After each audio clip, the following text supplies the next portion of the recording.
Paul Béret, bonjour. Oui, bonjour. Merci à vous de m'accorder ces quelques minutes.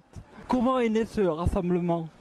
Mais en fait, c'est le collectif Sud-Aquitaine qui a organisé ce rassemblement, c'est-à-dire les 3 délégations de l'APF, des Landes, du Béarn et du Pays Basque, qui mènent des actions ensemble depuis 2-3 ans.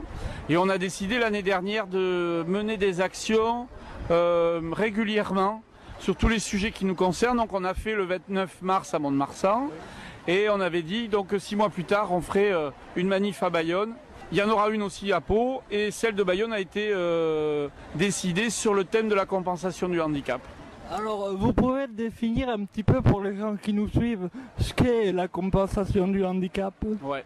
Alors en fait, compenser le handicap, c'est chercher à trouver tous les moyens possibles pour faire en sorte que la personne en situation de handicap arrive à avoir une vie la plus confortable possible, la plus, on va dire, ordinaire possible.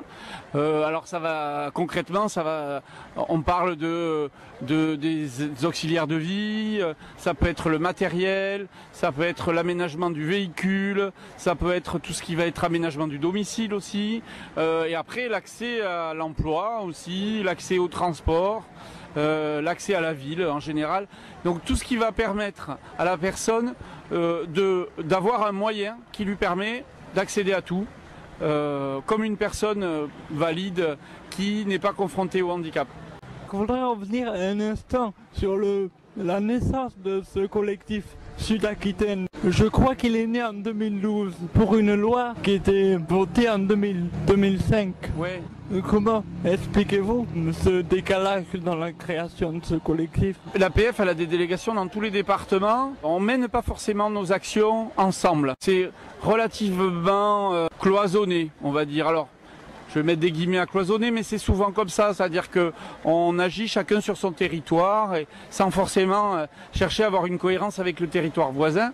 On a décidé, c'était en 2011, moi je faisais un intérim dans les Landes et j'ai dit aux élus, je pense qu'il faut qu'on arrive à trouver le moyen de travailler ensemble sur des actions au départ autour des revendications. Et donc les élus des Landes, du Béarn et du Pays Basque se sont rencontrés et avec nous, les 3 directeurs ont décidé de mener des actions. C'est les mêmes revendications et plus fort on est plus nombreux, on est plus fort. Ensemble on est plus fort.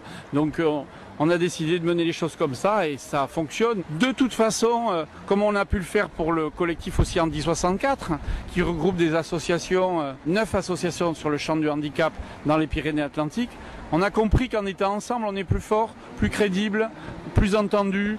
Et c'est comme ça qu'il faut agir. Et ça fonctionne comme ça à chaque fois. Le principe de base, il est celui-là. On réalise, on prend conscience que vraiment, en agissant comme ça, on arrive à faire passer les messages. Alors, c'est toujours compliqué, c'est long, mais en tout cas, on gagne en crédibilité, on gagne du temps. Vous disiez que c'est compliqué, mais justement, tout à l'heure, là, on entendait le témoignage de René, le représentant des Landes, qui a eu des propos assez virulents à propos des administrations. Alors, quelle réaction vous avez à ce qu'il a dit? Moi, il porte parfaitement la parole de l'APF et des personnes qu'on représente. Les gens sont confrontés quotidiennement à des difficultés pour l'accès à leurs droits. Ça commence par juste le fait de remplir un dossier. Quand on voit les dossiers de prestations de compensation de handicap, c'est des dossiers qui sont touffus, épais, avec de nombreuses choses à dire, à écrire.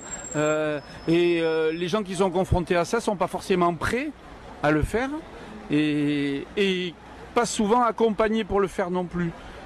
Voilà, ça commence déjà là.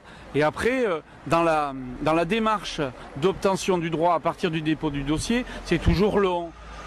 Les gens passent par des périodes d'évaluation de leurs besoins avec des équipes de professionnels qui viennent les rencontrer pour essayer de mesurer leurs besoins sur des critères qui sont définis mais qui sont souvent ne permettent pas souvent de mesurer véritablement le besoin de la personne, parce que la personne, c'est pas uniquement des besoins physiques qu'elle va avoir, c'est des besoins aussi relatifs à elle-même, à ses particularités, à ses caractéristiques.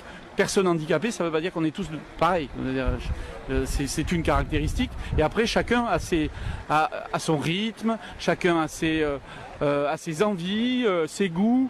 Et tout ça, ça rentre pas dans les critères, en fait. Hein. Donc, je comprends ce que dit René Crespo-Deslandes et on adhère complètement. Et puis, évidemment, c'est pour ça qu'on est là. Vous avez choisi d'élaborer une chaîne humaine. Expliquez-nous un peu la symbolique. On a voulu montrer ce qu'est la solidarité, la matérialiser.